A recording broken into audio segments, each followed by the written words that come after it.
they're doing work out there. 1 second. Literally, they just decided this morning to do some work out there, so we're gonna roll with it, and hopefully you cannot hear all of the construction that is happening. Massive bulldozers are being moved across the yard. So here's my super glamorous Saturday morning, folks. It's me and a pile of laundry I'm about to fold, so I thought I'd bring you along for this grand adventure. I thought maybe we could just sip some coffee, fold some laundry, hang out and chat. I've just recently been thinking about why I even started creating these videos and started this channel in the first place. I thought I would just take it back to ground zero. Like, let's take it back. Why are we even chatting up a storm out here on YouTube? This whole idea originated when Elijah and I were on our honeymoon, and that's the laundry. It literally sounds like a circus is happening. I have the laundry machine beeping. I have construction happening in the front yard. So bless this video. Let it be what it needs to be. But I've just been thinking about the original idea of creating these videos. I mean, it didn't start as a video. Like, I didn't picture myself sitting down and creating YouTube videos. If you've watched previous videos, you have seen and heard our story a bit about being on our honeymoon and the reality of our honeymoon. And if you don't know our story, Elijah and I waited to have sex until the wedding night. And so there was this whole new world, for lack of a better term, we were exploring, that we were experiencing for the first time. It was actually incredibly challenging. And I remember feeling so disappointed and somewhat devastated. Just felt like, why don't people talk about this? Like, why is nobody talking about this? How did I get to this spot in my life?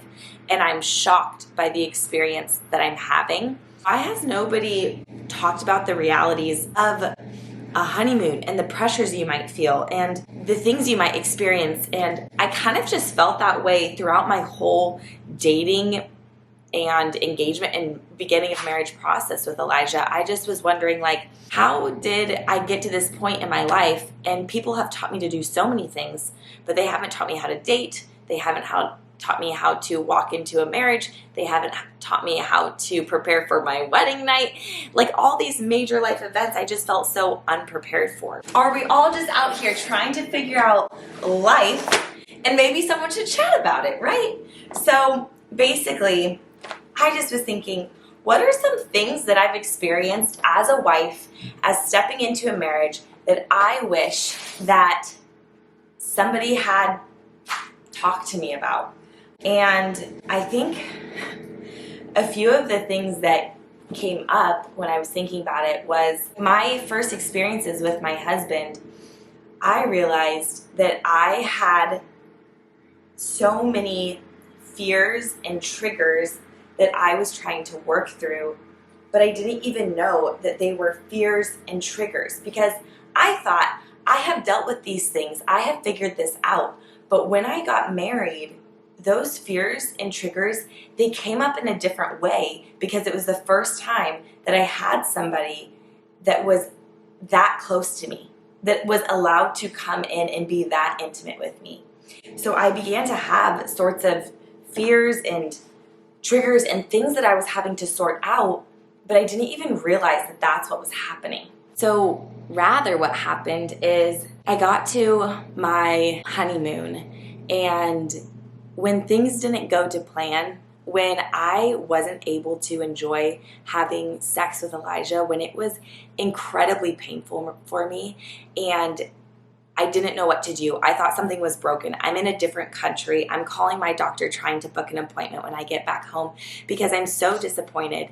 And I realize, oh my goodness, this is such a vulnerable space I'm in, right? Like, somebody that just committed to me for the rest of their life is now on the other side of that, and it's a totally different experience than we thought it would be in these first moments together. Looking back, I would tell Allie, it's all gonna be okay. Like, your wedding night and your first few weeks together, that is just the beginning. Like, it gets better. And I realized, oh my goodness, these thoughts, feelings, and lies that I had believed about myself in previous seasons that I thought I had dealt with, all of a sudden came flooding back in, and I was having to deal with these lies that I had once believed about myself. I didn't necessarily know how to handle them in this context.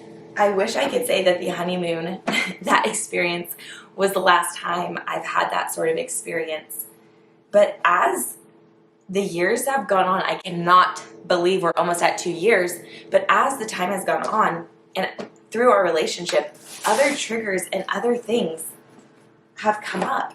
I don't think anyone truly can prepare you for these kind of experiences that you might have when you get married, because we all have different triggers and we all have different stories and history that we come into a marriage with. But for myself, the way I saw conflict and confrontation done in my family growing up, it brings back so many triggers for me. I will become the most flustered, frenzied, anxious person if I'm at all even feeling a hint of that chaotic confrontation happening in my life with Elijah. I remember this moment when I think Elijah and I had been married about a year. There was a big argument that we had, and it felt so explosive, and it felt like things that I had experienced growing up, though it wasn't that. And I remember the moment getting so heated and myself feeling so triggered, and I knew even in that moment that I was feeling so triggered. My response in that moment wasn't great, right? Because I'm not at my best, and I don't even realize it because I haven't been taught or trained how to handle my triggers in these most intimate moments that you have with a husband. And I remember myself starting to freak out, and I'm now like hysterical. I'm crying. I'm begging Elijah to do things and not do things like crazy. Alley in her right mind doesn't act like that. Alley, when I'm in control of my emotions are not controlling me, I'm able to stay at a relatively calm state.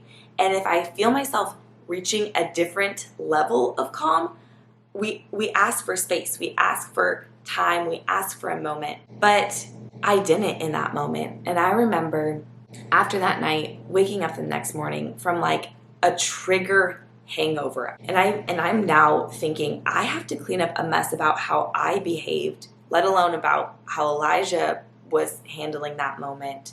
And I need to figure out a plan so this doesn't happen again.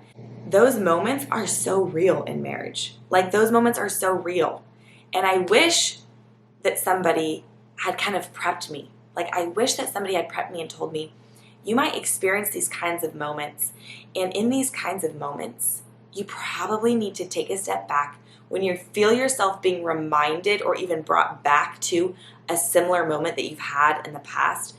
Take a moment, take a deep breath, walk out of the room, and approach this moment when you can come back to the reality of what's happening right now. And so the next day, I called Elijah's mom. We often call his parents when we need a little bit of help. They are great advice for us. And I remember Lauren telling me, you don't have to beg Elijah to do anything. In those moments, you get to actually take a moment and go get help if you need to get help. But I remember thinking, yeah, we're not supposed to have to try to figure this out all on our own. We need people in our life where we can go, pause, take a moment, step out of the room, and call somebody if we need to. I never want Elijah to feel like that I'm betraying him in the moment and I'm going to blab to somebody else and tell them about what we're experiencing. And I'm really thankful that these moments that we've had are few and far between, but I don't want to be in one of those moments again and not have a plan, right? And one of my biggest pieces of advice is, as a couple, I would encourage you to have a plan before you need one, right? And for Elijah and I, that's looked like, who are the people you trust me to call, and it's not me tattletaling, it's me getting help. It's me going, where we're at right now is not a place I want to stay. Who can I talk to? And Elijah and I have agreed on those people. And having those people that you know, when we are at our worst moment, when we are at the wit's end, who can we go talk to help us get back on track? Kind of a few key things that as I've grown in this relationship with Elijah that I've realized is, one, I need to grow in self-awareness. I am so thankful for being able to go, whoa, what am I feeling? And being really connected to my own feelings and my own internal world, because my self-awareness helps us stay away from disastrous confrontation where it's explosive. Because if I'm self-aware of what's going on inside of me, no matter what you're saying or doing that might not even be great or helpful to the situation, I get to go pause, take a minute, and go get help. And thirdly, I've just learned it is so important to have a plan, to have those people in your back pocket then you could go call in a moment like that, whether that's a family member or a mentor or a friend, but who are the people that you can talk to and help you figure out the things that you're feeling on the inside and help you guys get back on track. So, I don't know, guys. I hope this little wife chat was helpful for you this morning, quick and sweet. But I really just felt like we need to talk about these things. We need to talk about how we've learned to handle conflict as a couple and how it felt like something I wasn't prepared for. And I don't know truly if someone could have prepared me for it, because each dynamic and situation is so different. But who are those people that can help you walk through that process, that have been there on their own and learned how to do it once you're in the midst of it? Because some things are hard to figure out before you're in the middle of it. So at least that's what I've learned in this almost 2 years of marriage, which is so crazy. It's 2 years, guys. 2, not 4, 2 years. You guys, I love having these chats with you guys. Let me know in the comments below if this was helpful and what other topics you want me to chat about. There's the washer again, letting me know that it's done. And on that note, I will see you guys next time. Don't forget, like and subscribe, and have a beautiful, beautiful day.